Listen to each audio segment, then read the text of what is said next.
Le Vietnam affiche un potentiel exceptionnel dans le domaine de l'intelligence artificielle, s'imposant comme l'un des marchés les plus dynamiques d'Asie du Sud-Est.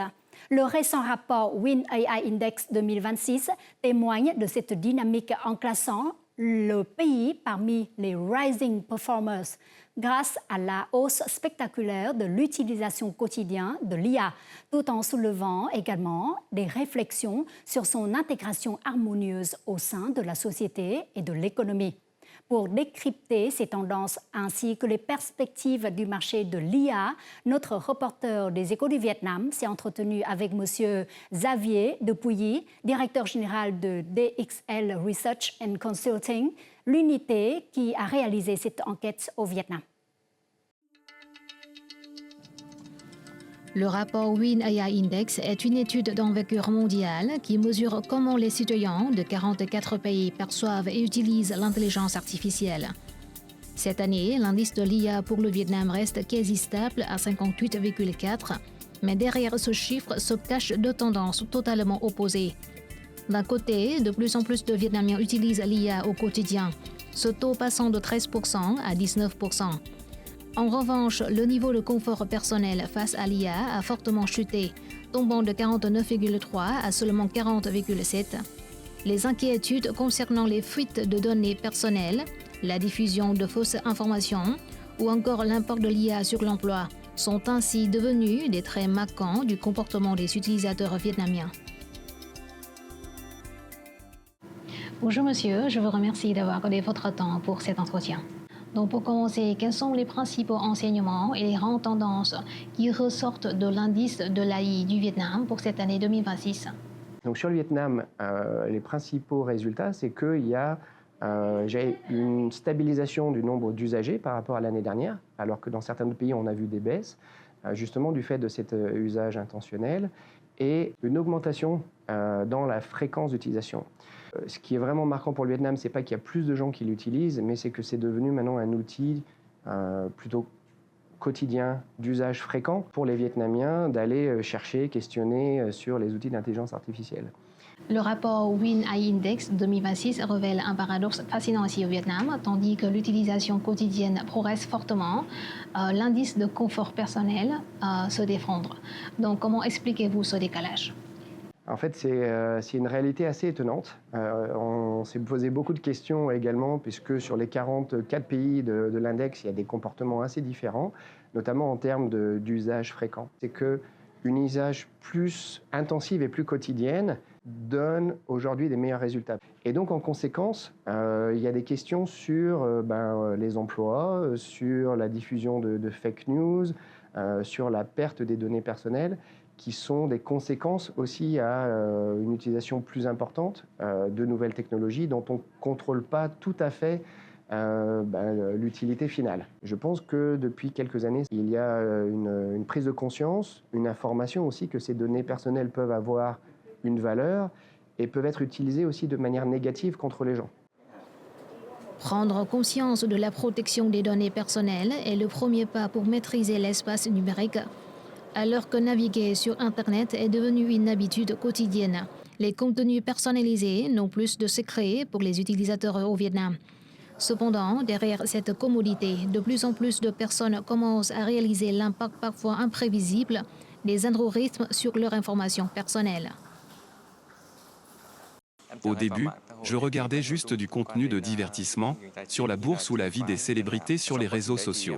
Mais plus je regarde, plus la plateforme me suggère des contenus sensationnalistes, non vérifiés. Les inquiétudes des utilisateurs sont le moteur de l'amélioration continue des plateformes et solutions de sécurité. Lors du sommet de sécurité du Vietnam récemment organisé à Hanoï, la protection des données personnelles était au cœur des débats. Alors que l'intelligence artificielle offre d'innombrables avantages pratiques, l'enjeu n'est plus seulement de prévenir les risques, mais de savoir comment exploiter la puissance de l'IA de manière sûre, transparente et durable. L'avancée de l'IA accroît les risques pour les données. Les entreprises doivent savoir quelles informations elles possèdent, qui y accède et comment elles circulent. Demain, la sécurité dépassera la simple prévention pour exiger une véritable maîtrise et gouvernance des données. Les enjeux de sécurité font encore hésiter de nombreuses entreprises à adopter l'IA. En revanche, l'ouverture et l'agilité des utilisateurs individuels ont créé une forte dynamique, propulsant le Vietnam parmi les nations en forte ascension sur la carte mondiale de l'intelligence artificielle. Dans ce rapport, le Vietnam est classé parmi les rising performers, tandis que la France se classe parmi les cautious adopters.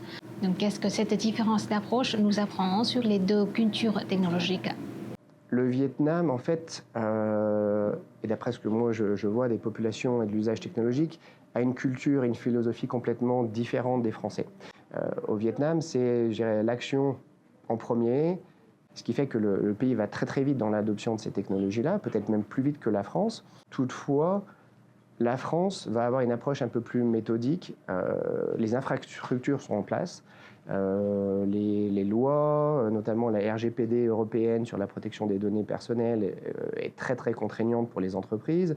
Donc il y a une certaine culture de la protection, d'un sens éthique de ce qu'on peut partager et de ce qu'on ferait mieux de garder pour nous. Ce qui est un peu un frein vis-à-vis de l'adoption de technologies avant que le cadre réglementaire soit réellement mis en place.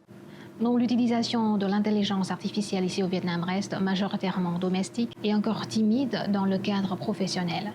Donc, selon vous, comment l'expertise française en transformation digitale peut-elle aider le tissu économique vietnamien à franchir ce cap? Alors, c'est une question très intéressante parce que la France a une culture plus traditionnelle et plus réglementaire. C'est-à-dire qu'on va chercher à mettre la réglementation avant, ensuite de voir comment l'adoption va suivre la réglementation afin de protéger les citoyens, de protéger les entreprises de tout abus de technologie qui irait en delà des normes éthiques. Là-dessus, donc les entreprises françaises ont développé beaucoup de capacités à prendre en compte justement ces réglementations-là par des process, par des autorisations, ce qu'on appelle de consent, de partage des données. Et cette expérience-là pourrait être peut-être partagée avec le Vietnam.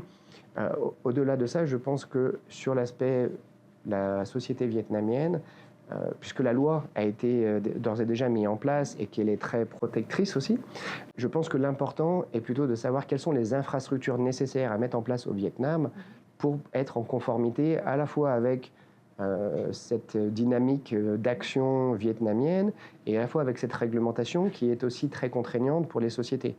Encore une fois, je vous remercie de votre temps. Merci beaucoup.